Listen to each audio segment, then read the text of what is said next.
What's up, wrestling fans? If I have not earned your subscription yet, I hope you subscribe down below. We've been at this since 2012 here on the Joe Cronin Show. What's going on, guys? I hope you guys are having a good Friday. It's going to be a nice Friday tonight, of course. Throwdown, all that other stuff. But the WWE fired the writer. They fired her. Unbelievable. At least that's the rumor coming out right now. Unless this is a complete farcity, it looks like WWE has released Kenice Mobley or Kenice Mobley. Is it Kenice Mobley or Kenice? I don't know. I think it's Kenice. Now, Mobley is a stand-up comedian, although none of her stuff I found funny that I could see, but maybe she is funny. I don't even know. It's sort of ignorant for me to say. I don't really know. I didn't study her stuff at all. She could be funny. She could be not funny. I don't know. I looked at a couple of things, but that doesn't define all of her work. Podcast host, stand-up comedian. I mean, not much different than me, I guess, right? Because I'm not a stand-up comedian, but I do list comedian under my stuff because sometimes I make egregious jokes about things, and it's obviously comedy. She made headlines this week as a recent appearance on the Asian Not Asian podcast. So, whatever that is, where she said, like, I don't even know what I'm doing. I don't even know the wrestler. Some guy named Bobby Ashley, or I don't know what I'm writing for, but it's WWE. She obviously didn't understand. I don't know if she didn't, understand the fandom or the current state of things in the world, right, with the internet. It's like attacking the Star Wars franchise or attacking or coming into any fan base or fandom. Why would you go into any fandom or fan base and do this? However, I have seen other people do this and get away with it. It's different in wrestling for some reason, right? And on a show where the ratings are crashing and dying every single week, it's sort of different. Like J.J. Abrams. J.J. Abrams directed Star Trek, and he said, I never watched Star Trek when I was younger. Wasn't a fan. I was a fan of Star Wars. That bothered me as a Star Trek fan a little bit. I didn't want him to lose his job, though. I didn't think, okay, well, this is going to be terrible. I actually thought the opposite. I thought, well, maybe this guy can bring a little Star Wars into the Star Trek. Now, the Star Trek movies, that's a whole nother video. Let's just keep sticking to this. I do feel bad that she's lost her job because I don't want anybody to lose their job. It's not her fault. I don't blame her at all. I blame WWE for even hiring her. There's no reason this should even be a thing or this person should be hired. And if you are hired, please direct your people. Listen, do not talk about that. The fandom will eat you alive. You know what I mean? Don't do it.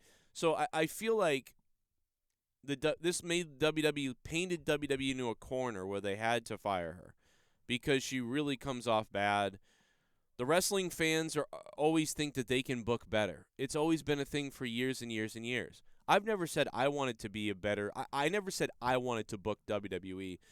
And I wanted to do any of this. I wanted to be a wrestler. Then I moved into being a referee and a commentator. My whole life, I've loved radio, commentary, and play-by-play. So it makes sense. I've always wanted to do it. But I'm at the stage now where WWE is so bad I could book this show. I am convinced, and I don't care what anybody says, semi-competent wrestling fans could book the show better. But I know that I could. I know that I could get 500,000 to 1 million people watching if I was working side by side with Vince McMahon. 100%. Or if I was just in charge of it. And that's how I feel. And I shouldn't feel like that. Because 5 years ago, I said to you, no way I would want to. People would say, Joe, you should book the shows. I wish you would book the shows. And I said, there's no way. No, I do not want to book the shows. I don't want to book these shows. I want to let the smarter people book the shows. But there are no smarter people anymore. But she's been let go. WWE did not require her to have any prior wrestling knowledge. This is nothing new, and I feel like this is all falling on her. They've been like this for 15 years in WWE, okay? They've been hiring people like this for 15 years. So it's not, I just feel, the only thing I feel bad about is that it all falls on her if she's getting all this hate and all this criticism and stuff like that. And sure, what she said was stupid, kind of, in a way to us. But to her, it wasn't. It was excitement and, whatever. But it just comes off that she's mocking the company that just hired her.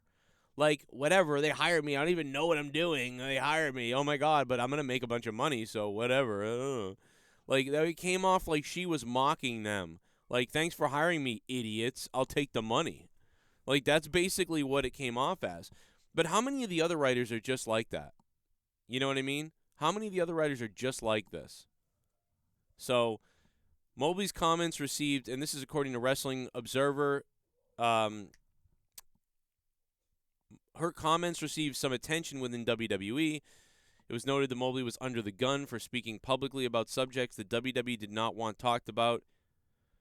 WWE's job listings for creative did not list a knowledge of pro wrestling, so we already knew that anybody could be hired with no knowledge of wrestling. I believe, by the way, that there should be some writers that do have no knowledge of wrestling. I think that half the writers should be very wrestling knowledgeable and should know how things work, right? Or at least a core of them are. And I think there's another half of the writing team that should just come completely clean from nowhere. Because then you can really generate good ideas. And on top of that, you may generate an idea from a non-wrestling fan and be able to go, oh, I know how we can use that in the wrestling world, though. You know, so it's not – everybody doesn't – think about this, guys. Everybody doesn't need to know pro wrestling. Not everybody. She could have been fine. She could have had fresh ideas. Maybe they were rough, but maybe there was some good ideas in there that they could have transitioned into wrestling. And so it's not that crazy that there's a few people that don't know wrestling, but when you mock it so much, like in a comment like this, it's just going to not look well, and things aren't going to go well. You know, and so I feel bad, but I think she's going to get jobs. She can get a job anywhere, you know what I mean, at this point I mean, probably right now all she has to do is do some kind of virtue signal on Twitter, and she'll probably get hired by Batwoman or some thing. I don't know, but whatever. I don't know her thing. I think her comments were dumb, but they weren't that, she was just, I think she was just excited and surprised that she got a job with WWE. It wasn't her passion, I don't think, but, I don't know. I'm not going to celebrate, like, good job, WWE, because there's other people working there the same way. She just got in trouble because she spoke on it. And in some ways, we should thank her for speaking on this because it shows you the type of people that they just hire. So she's like a inadvertent whistleblower to some people. Now, most of us knew, a lot of us, you guys knew this. This is what they were hiring anyway. People that didn't know what they were doing or whatever. But, it's, you think she's going to write for Bobby Lashley? It's like, come on. Then again, is some 40-year-old pencil neck white guy going to write for Bobby Lashley? I don't know. Who cares? Right? It's forget all that stuff. Just think about the people that are writing right now in the WWE. Think about how bad some of the storylines are. Think about how some of them are good. But WWE's still in panic mode, no doubt about it. This was the best it got for The Fiend, right? Can we all agree this was the best thing Bray Wyatt almost maybe ever did when he became The Fiend? This quick build-up, or if you edited it down, the build-up to Randy Orton and having an Inferno match or whatever it was, this crazy Inferno match, like the best Inferno match anyone's ever seen, fire match, whatever you want to say, probably one of the best cinematic things the WWE did. And as soon as this ended, The Fiend and everything went completely downhill and to hell, basically. Because once again, WWE stretches everything out too long. And this is proof of it. Even the good stories, they stretch it out too long. And the feuds, for sure.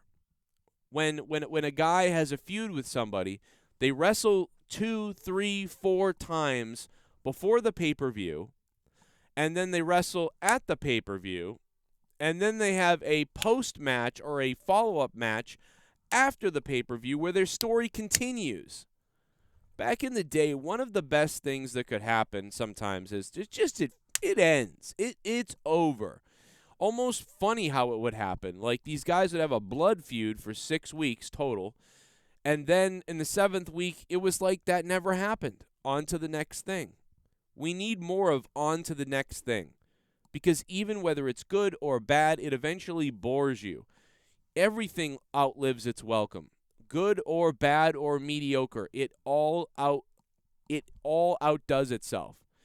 So my message, one of the number one ways to change WWE and to make ratings go up and to make interest go up is to stop with the feuds the way they're formulated now. They're formulated so terribly.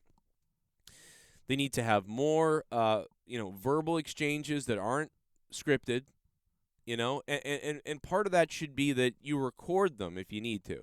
If you're afraid of WWE wrestlers being hot on the hot mic and screwing something up, it's really easy to go to a tape, right? To go to a recorded thing. Give the wrestlers bullet points and let them go. I think you should do 3 takes. I think there should be writers who write the script and see if the wrestlers can read the script, watch how it looks. I think there should be bullet points and let the wrestlers just go at it and see how it looks.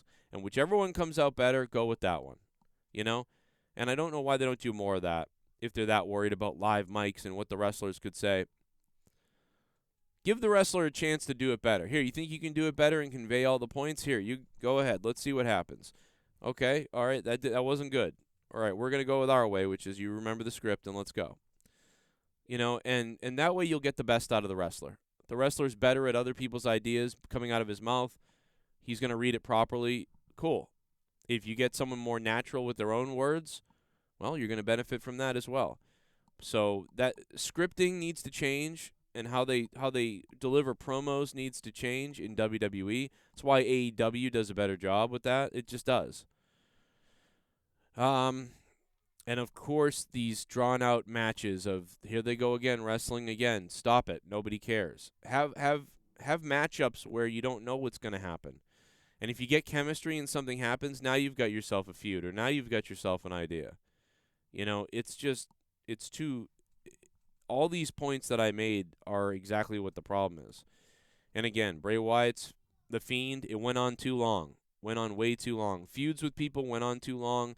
The Alexa Bliss stuff has just gone on too long, and it's just too long. I know this because I'm 36. I'm about to be 37 years old, and my attention span has shrunken, right? And a big part of that is, why would stories go on longer when they're not told as well?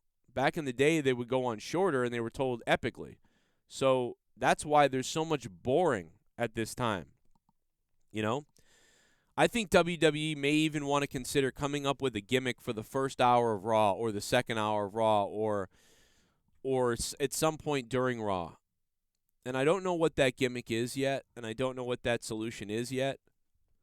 But they should come up with it somehow. And I don't know what that is. Again, I don't know what it is. I think WWE would benefit from the Monday Night Battle Royal. Or the Bank Battle Royal or something like that, where basically what they do is they have a Battle Royal, and the person that wins the Battle Royal wins $500,000. The winner of the Battle Royal, sponsored by whoever, right? Go get a sponsor. Go get a real sponsor. Sponsored by Geico.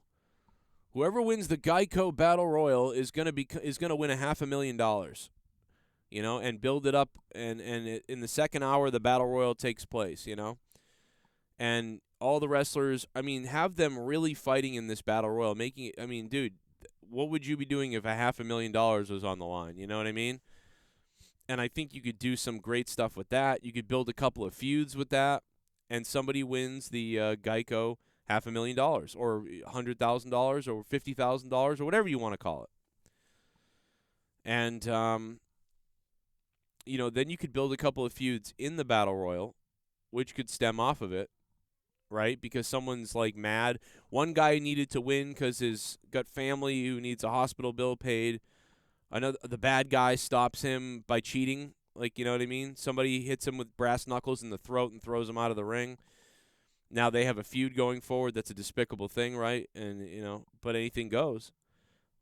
You get a guy who wins this money.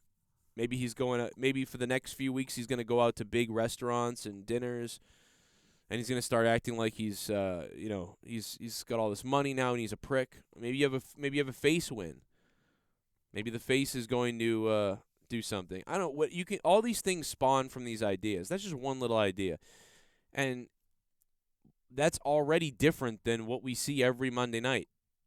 Promo thing, match thing, behind the scenes, Riddle and Orton. It's the same thing for like 10 weeks in a row. You could watch Raw for like 6 weeks. It's the same show for 6 weeks. Every time you tune in, you go, yep, okay, not much has changed. Okay. You know, it takes 15 weeks to tune in to see something different. Get it going. Let's go. You know, WWE ripped off my ideas in the past. Cesaro ripping off his suit. You ripped it off, WWE. Everybody knows it. Thousands of my listeners saw it, right? Chances are that was an intern or a WWE writer who saw my show and was like, oh, I'll just take that. So then he got credit for it. Great, good for you. You know, keep ripping off stuff. Would you rip off this? This is how I know it was a writer that ripped it off and not WWE in whole. Because they never rip off these type of ideas. They only rip off little ideas like this. Because the writers rip it off. Or the creative team rips it off. Which is good. Good. Rip it off. Listen to every podcast you can. Listen to every podcaster, podcast, critique. Listen to it all. If something pops like, oh, that guy's got a great idea, take it. Just take it. Please, God, take it. And try to get it over with the guys and get it to work. I don't care. Think about trying to hire some people, though, that you get your ideas from if you can, especially if it's a consistent basis. Please give us some credit. But, make something happen. Be thinking of new ideas all the time. Why can't you? I don't understand it. Plenty of people have great ideas. And if it's Vince McMahon, well, get somebody in there that can get through to him. Okay? Anyway, what did you guys think of this video? I will see you guys later tonight for Throwdown, Friday Night Throwdown. So much more coming tonight. Out of Nowhere is being edited so it can be back up on YouTube again. No real problems there, but obviously, YouTube is the way YouTube is. Audio will be up as well. Hit me up on Twitter at JCS Commentary or Jake at Countdown Ended for some questions and things like that, or on the Patreon, patreon.com/Joe Cronin Show. Again, this writer was fired allegedly here by WWE for basically being like, I don't know what I'm talking about in WWE, and who knows what's going on. I'm not sure. Thank you to the $25 producers and the Slam Pig, Sith Negan, Cody, and NickY J.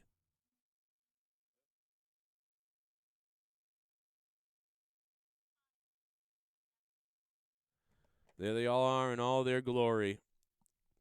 I want to say thank you to Cody and NickY J for going up to the $102 spot. Cody is now the top, I believe, the top dog as far as Patreon goes. And I want to say thank you to Sith Negan the other day. The other day, Sith Negan went and he dropped a bits bomb on Twitch, man, for my birthday, which is coming up this weekend, so next Monday. So thank you for that in advance. Sith Negan, 25,000 bits, man. It's like over $200. Thank you to Sith Negan. Thank you guys for supporting the show. If you want to really support the show even more, use the links down below. Hit the like button. Leave me some comments on what you think about all this, and I'll love to read through the comments. If I can spark some conversation with your comments, I might make another video about it. So let me know if we can do that. And I'm really going this time. I always have like 7 endings. Except right now, only 8% of you are still watching this video. But if you are still watching this video, make sure whatever you write down below that you also write Dingleberries. All right, we'll see you guys tonight live here on the Joe Cronin Show.